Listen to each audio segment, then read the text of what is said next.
And with that, welcome back to Transport Fever 2, Season 5 on the Bounty Bay map.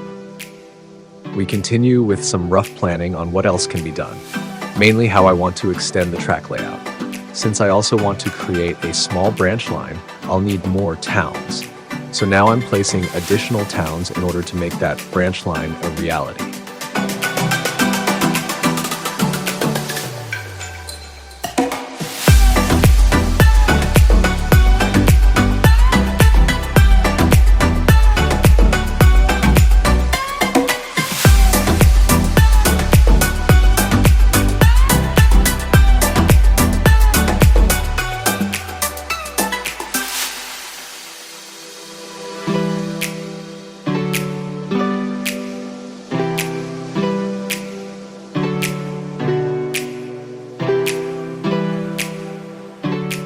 After adjusting the city's road layout to make more logical sense, I move on to placing the station.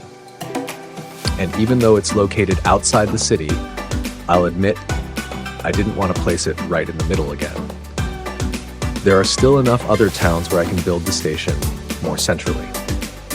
Since this is just a branch line station, I've chosen to stick with an older station style here to reflect that the railway infrastructure in general is quite aged.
I'm also now adjusting the main roads that connect the towns with each other, so they're no longer just oddly paved farm paths, but proper, well-built two-lane roads.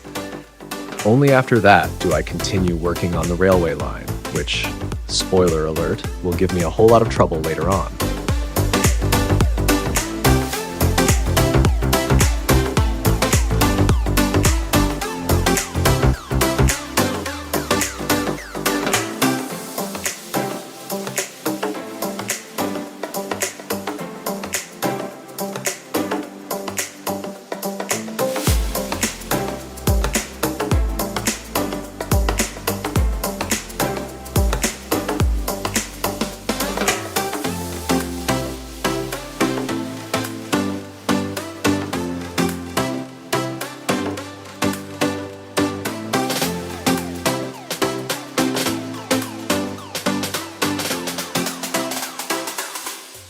And for older tracks, I'm using old bridges too, especially since even today, many of those old bridges are still in use as long as they're structurally sound.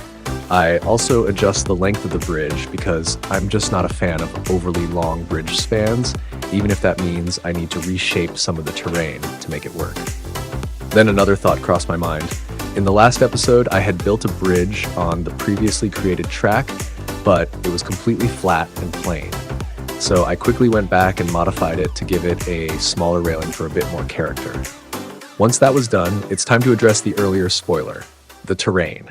Everything is way steeper than I had initially planned, so I had to experiment quite a bit. And let me tell you, that wasn't exactly easy.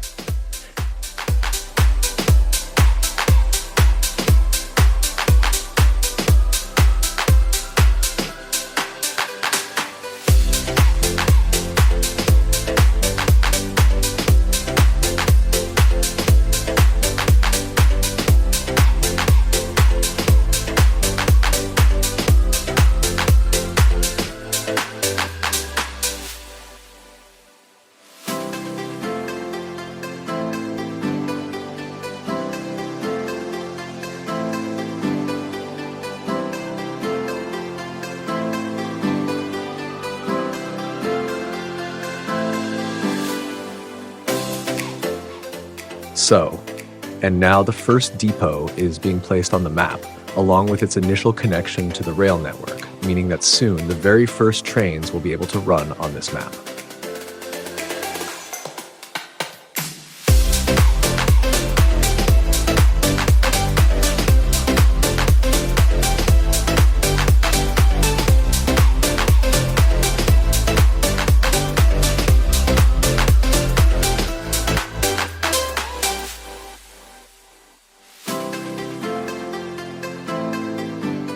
At first, I wanted to use 80 kilometers per hour tracks, but things just didn't work out the way I had hoped.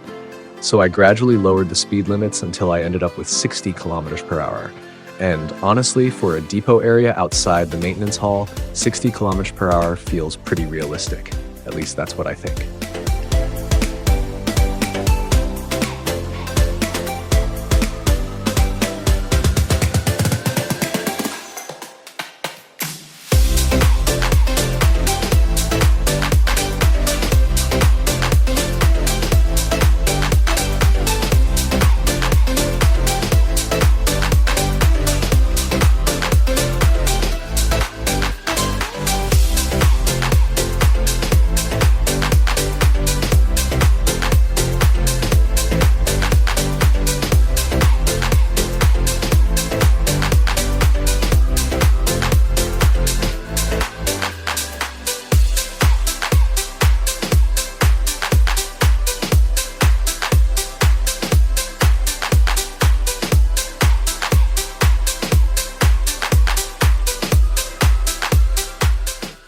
Now, I'm dedicating a bit of time to the newly built track section by adjusting the surrounding terrain, which wasn't all that easy since the smoothing tool behaves kind of strangely, but I think I managed to get it looking decent enough in the end.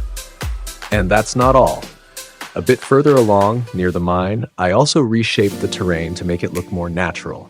I added a retaining wall to prevent the slope from looking too unrealistically steep. I had to experiment a little there as well, but I got it sorted out pretty quickly.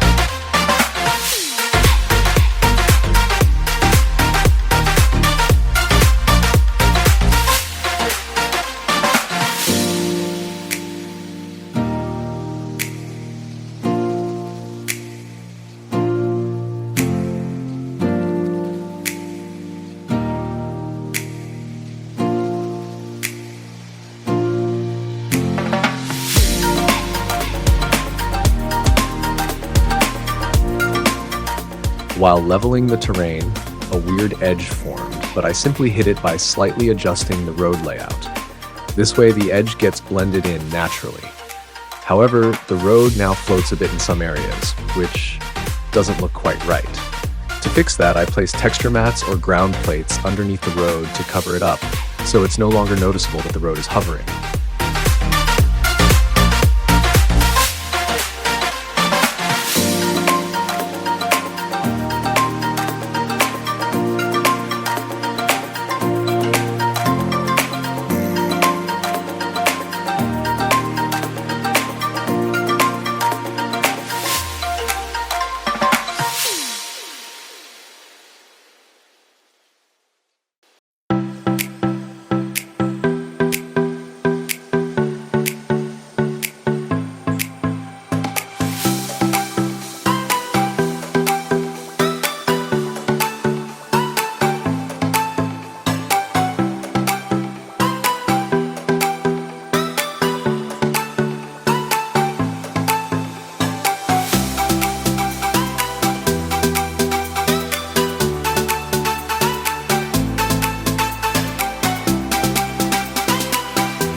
Towards the end, I mark certain roads as company-owned to prevent the city from building its roads out onto the beach.